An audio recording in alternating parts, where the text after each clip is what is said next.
Oui, si Robert Herbin et ses joueurs regardent ces images, ils se diront sans doute qu'un titre de champion de France, ça tient à très peu de choses, à un tir manqué peut-être, ou à une tête qui passe à côté du cadre. Et ce genre de situation allait dans ce match se renouveler par 4 fois au cours des 10 premières minutes. Les Verts, vous l'avez vu, ont donné le coup d'envoi et pour bien se mettre dans la peau de ce match, chacun tient à toucher ce ballon. Erreur de la défense girondine, Lacombe bien placé tout de suite à la 30e seconde. Fort heureusement, bonne intervention du gardien bordelais Delaché et c'est un premier corner en faveur des Verts avec là-bas sur la droite Jacques Zimaco. Des corners, il y en aura beaucoup, tête de Ferry, le défenseur central, le libéraux de cette équipe de Bordeaux, le meilleur des 22 hier soir. Rocheteau n'était pas très loin également, des tout meilleurs, extrêmement combatif, bonne balle ici encore et Lacombe qui échoue encore de très peu. Les Bordelais essayaient bien sûr de se dégager devant une équipe stéphanoise très en appétit. Domergue, un match dans le match entre l'Allemand de Bordeaux, le numéro 2 Rohr et Rocheteau, coup franc rapidement joué, Zimaco, Rocheteau, Zimaco encore qui s'en va trouver la balle à Combe bien démarquée du gauche. Pas très loin encore de la cage de Delaché, 3 balles qui avec un peu plus de réussite et d'adresse auraient pu terminer bien sûr leur course au fond des filets bordelais.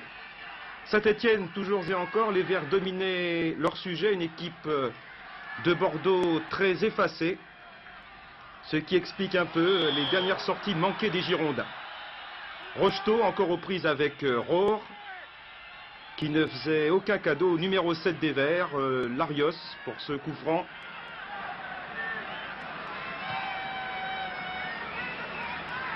Santini et un nouveau corner concédé ici par le défenseur Domergue, encore Jacques Zimaco de l'autre côté.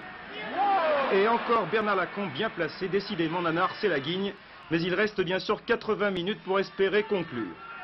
Dans tout cela, me direz-vous, les Bordelais avaient du mal à faire surface, il fallut attendre ici la première demi-heure de jeu, la 30e minute exactement, pour les voir enfin menacer la défense stéphanoise. Bonne tête ici de Tota, au-dessus de la cage d'Ivan Kurkovic. C'est pas passé très loin. Malgré tout, on commençait à se morfondre, mais dans le dernier quart d'heure de cette première mi-temps, Saint-Étienne retrouvait son souffle, sa hargne et son cœur, et la défense bordelaise allait être constamment sur la sellette. Bonne balle ici de Piazza pour Larios. Et nouveau corner concédé par Ferry Lalanne, Zimaco encore, Delaché qui relâche, recorner, le 10e depuis le début du match, mais sans résultat. 20 000 spectateurs qui avaient scandé les Verts, Delaché dégage, Domergue ceinture Zimaco, Santini le coup franc, Lopez avancé, et Rocheteau qui a été vraiment à la pointe du combat, balle contrée pour Delaché.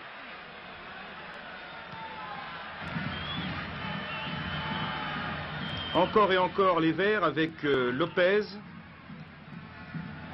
Au service toujours très particulier. Rocheteau ici qui passe son défenseur et une très bonne balle pour Jean-Marie Elie qui s'est précipité du pied gauche.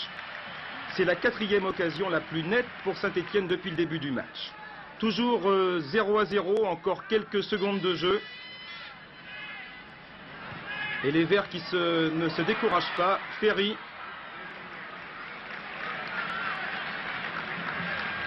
Qui a été vraiment sur tous les fronts du terrain. Excellent dans son poste de numéro 5 au milieu et même souvent aux avant-postes. Le ballon récupéré par Lacombe. Zimaco aux prises avec 3 Bordelais, faute de Rohr, une faute flagrante. Mais n'a-t-elle pas été commise à l'extérieur de la surface? La caméra donne son verdict.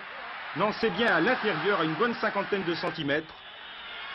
Monsieur Verbeek a eu raison et Jean-François Larios en force 1-0 pour Saint-Étienne. Saint-Étienne heureux, Saint-Étienne qui en cet instant devient bien sûr seul leader du championnat.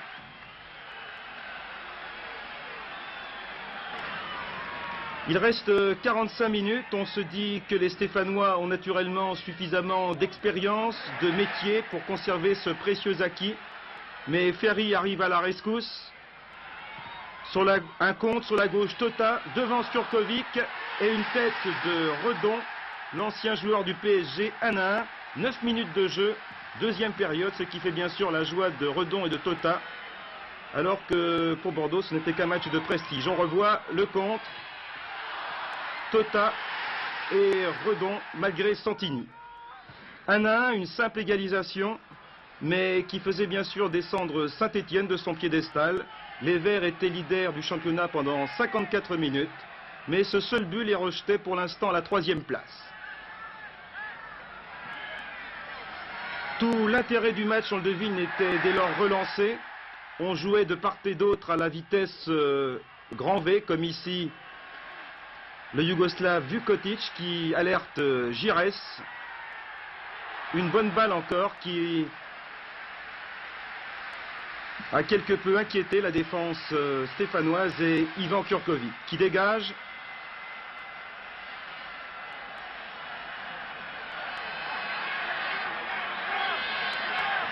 Zimako pour Rocheteau sur la droite, tir malheureusement trop croisé du numéro 7 des Verts. Et dans les dernières 20 minutes, on jouait à 100 à l'heure, toujours un but partout. Alors que Piazza est aux prises ici avec Vukotic, il le descend d'une façon un peu trop radicale, il s'en excuse. C'est à la 60e minute, un coup franc qui va coûter extrêmement cher pour Saint-Étienne. Pour le tirer, ce coup franc, le petit Alain Giresse, qui a été omniprésent, balle mal dégagée et reprise de Rohr, 2-1 à la 60e minute.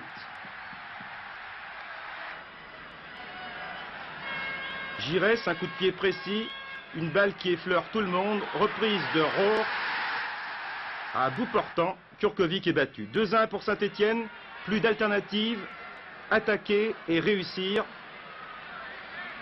Jean Vion, les nerfs sont tendus, les Verts y mettent tout leur cœur, mais les Bordelais se serrent les coudes. Une fin de match palpitante, même si la manière n'y était pas toujours. Les Verts attaquent, appuient de plus en plus, corner, Larios, et une bonne tête d'Elie. En position difficile, il était adossé au but à 20 minutes de la fin. On joue pratiquement sur un but. Santini, Farison, Saramagnac qui avait remplacé Lacombe.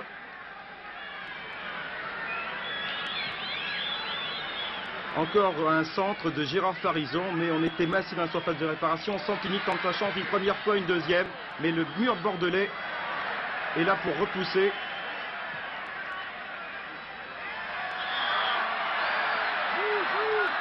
Fin de match âpre, serré, tendu. Santini de Lachet qui boxe le ballon. Il est touché, mais il retrouvera tout de suite et rapidement ses esprits.